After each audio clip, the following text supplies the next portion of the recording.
Bonjour et bienvenue sur la chaîne des Fous de Normandie. Voilà, je suis amoureux. Voilà, je suis amoureux, je voulais vous le dire. Alors, vous savez, c'est comme... bon, il y a quand même cette sorte d'exaltation au début. Voilà, donc j'ai envie de partager au monde entier mon amour.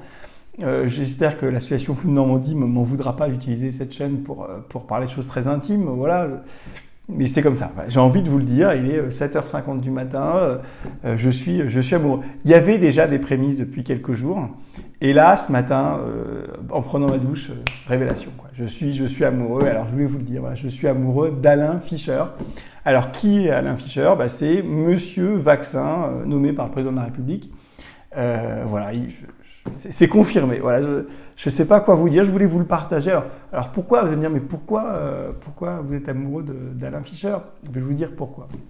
On est dans une période, mais c'est tohu-bohu, c'est vraiment, ça part dans tous les sens, c'est une sorte de mélange inconsistant d'informations, même pas d'informations, de fausses informations, d'exagération. On a des extrémistes des deux côtés, surtout quand on parle des vaccins.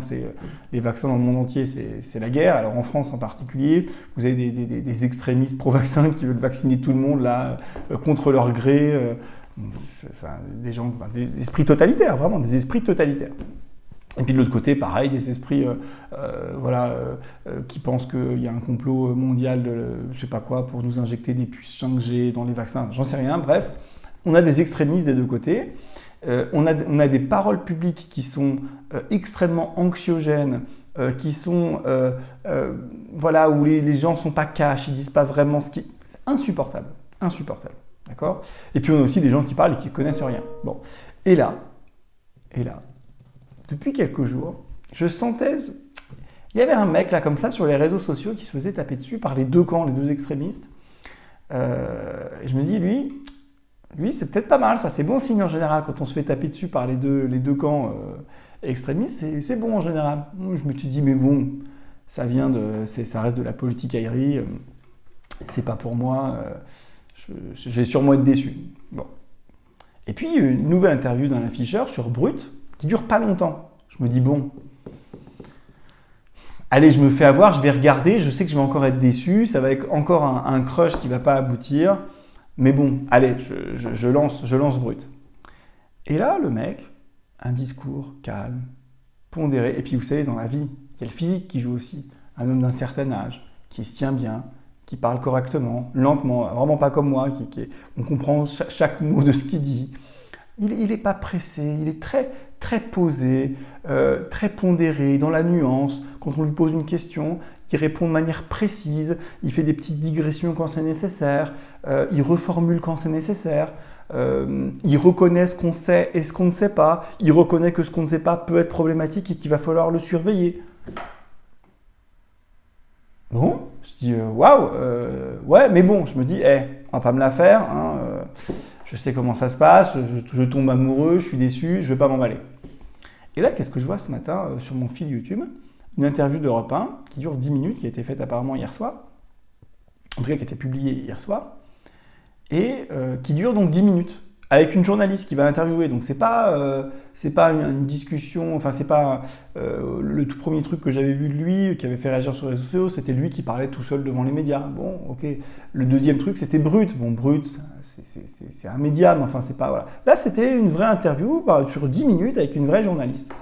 Je me suis dit, bon, bah là, il va se dévoiler le loup, hein, le renard. Hein, il va se dévoiler, on va voir qu'en fait, il tient pas la route. Hein, il fait semblant.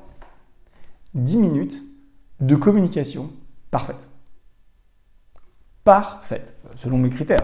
Après, on peut les partager ou pas, c'est-à-dire clair, précis, concis, nuancé, capable de dire ce point-là, on ne sait pas et c'est un problème qu'on ne le sache pas et donc il ne faut pas se précipiter. Le mec a dit 2-3 fois, il ne faut pas se précipiter. Bon. Mais en même temps, il dit les vaccins, c'est quand même quelque chose de formidable en général. Et celui-là, il semble être plutôt efficace. Il faut le vérifier, on va voir. On espère qu'il n'y a pas trop de danger. On va surveiller, donc on ne va pas se précipiter. Mais quand même, c'est un espoir. Enfin, vous voyez, un discours normal, en fait. Le discours qu'un docteur tient en consultation avec ses patients quand il lui présente une stratégie thérapeutique. Voilà les avantages, voilà les inconvénients. Voilà ce qu'on sait, voilà ce qu'on ne sait pas. Ça dépend de chaque individu. Un truc normal. Mais bien bienveillant, sans mépris pour les personnes qui sont anti-vaccins et sans flatter les extrémistes qui veulent absolument forcer la vaccination ou qui sont pour la vaccination obligatoire. Non, il dit c'est une bonne chose qu'il n'y ait pas de vaccination obligatoire. Il dit il faut que ça se discute voilà, entre le médecin et le patient. Il faut avoir un consentement éclairé, ça prend du temps. Il faut expliquer les limites de nos connaissances à ce sujet. Waouh! Oh, une sorte de soulagement, vous savez, vous reprenez foi en l'espèce humaine. Vous dites mais en fait il y a des gens... Il y a des gens bien qui accèdent à des postes de responsabilité, qui ont des discours pondérés, qui ne s'excitent pas à l'Assemblée ou qui ne s'excitent pas dans les médias ou qui ne s'excitent pas, je sais pas où, juste calme, tranquille. Et vraiment, la journaliste lui a posé des questions un peu qui fâchent, quoi. Elle déroulait pas le tapis rouge. Non, le mec a répondu ce qu'il savait. Sans faire de politique. Il a répondu ce qu'il savait et il l'a bien fait. Voilà, donc je suis amoureux d'Alain Fischer. Moi, mon avis, c'est que ça devrait être le seul mec à avoir le droit d'ouvrir au sein du gouvernement et au sein des autorités. Quand on a un mec comme ça, on le met en avant et on fait parler que lui. Parce que les autres, c'est quand même des machines à créer de l'extrémisme d'un côté ou de l'autre. Lui, c'est une machine à l'apaisement. Je crois qu'on en a besoin. On en a tous besoin. Donc, si vous voulez vous renseigner sur les vaccins, en 1, votre médecin traitant, en 1, numéro 1.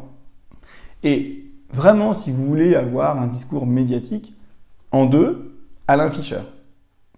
Voilà. Le reste, faites ce que vous voulez, vous prenez vos responsabilités, mais à mon avis, n'allez ni sur Twitter, ni sur Facebook, ni sur les réseaux sociaux, YouTube, etc. Ne croyez que votre médecin traitant.